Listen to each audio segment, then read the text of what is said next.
এক আপু প্রশ্ন করেছে, আসসালামু আলাইকুম, আমি ২৭ বছর বয়সী মেয়ে। আমি দেখতে সামান্য শ্যামলা হলেও যথেষ্ট সুন্দরী বলে আমি মনে করি। ওকে, আমার এডুকেশনাল কোয়ালিফিকেশন অত্যন্ত ঈর্ষণীয়।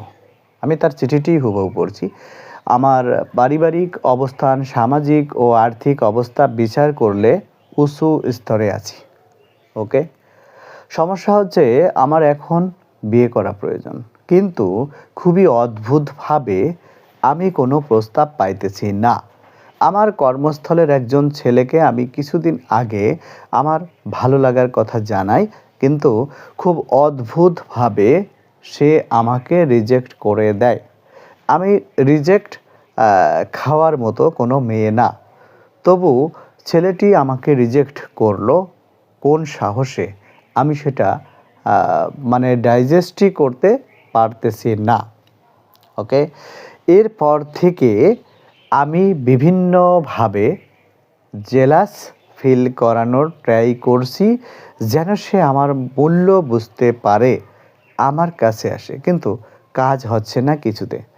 আমি মোটেও হেলাফেলা করে ফেলে দেওয়ার মতো মেয়ে নয়।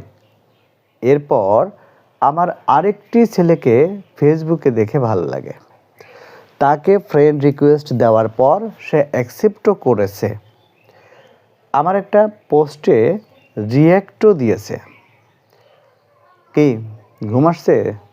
শুনছেন তো? ওকে, আচ্ছা, এটা কি কোনো সাইন? সে কি আমাকে পছন্দ করছে বলেই রিয়্যাক্ট দিল?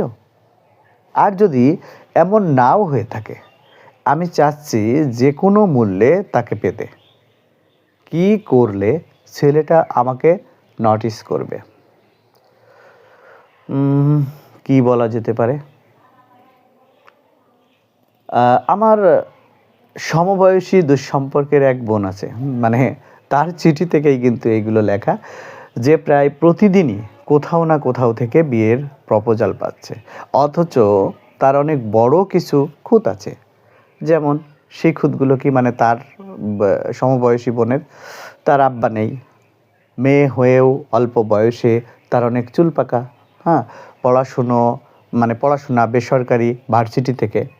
ওকে, আচ্ছা, আপনারাই বলুন, এমন মেয়েকে বিয়ের প্রপোজাল দেওয়া সাজে? আমি তো ওর তুলনায় অনেক নিখুঁত, তাও আমার কেন প্রপোজাল আসছে না? কেন ছেলেরা আমার জন্য আকর্ষিত হচ্ছে না? কোনোভাবে ব্ল্যাক ম্যাজিকের দ্বারা ওর জন্য আসা সম্বন্ধ আটকানো কি সম্ভব? প্লিজ জানাবেন। আচ্ছা, ধরুন আপনি এই চিঠিটি পড়লেন, আপনি একজন পরামর্শদাতা, আপনি কি পরামর্শ দেবেন এই মেয়েকে? আমার পরামর্শ হলো, অনেক অনেক বেশি ওভার কনফিডেন্ট এই মেয়েটির ভিতরে, আমি নাম প্রকাশ করছি না, এবং আমি বলবো যে এই ওভার কনফিডেন্টের কারণে বা তার হয়তো বা যেটা এখানে ঈর্ষা প্রবণতা অনেক বেশি। তারপর তার ভিতরে হয়তো এডুকেশনাল কোয়ালিফিকেশন আছে, তার চেহারা সুন্দর আছে, ওভারঅল সব কিছু সুন্দর হলেও তার আচরণ, বাচনভঙ্গি, অথবা তার যে স্ট্রেট ফরওয়ার্ডিং, এগুলো হয়তো অনেক সময় অনেকে লাইক করে না। আসলে মেয়েদের ব্যাপারটা একটু সফট থাকলে বোধহয় বেশি ভালো হয়। তো সেই ক্ষেত্রে আমি মনে করি যে আপনাকে অনেক বেশি সফট হতে হবে, বিনয়ী হতে হবে, এবং আপনি বলতে পারি যে আপনি ধর্মকর্মে একটু মনোযোগ দিতে পারেন। আপনাকে নিজ নিজ ধর্ম মেনে চলতে হবে, এবং যদি এভাবে আপনি যদি নিজেকে চেঞ্জ করতে পারেন, তাহলে দেখবেন যে আজ যে বোনটাকে দেখে আপনি ঈর্ষান্বিত হচ্ছেন, কাল সেই বোনটাই আপনাকে দেখে ঈর্ষান্বিত হবে, এবং আপনার ভিতরে অনেক ধরনের চেঞ্জ আনতে হবে।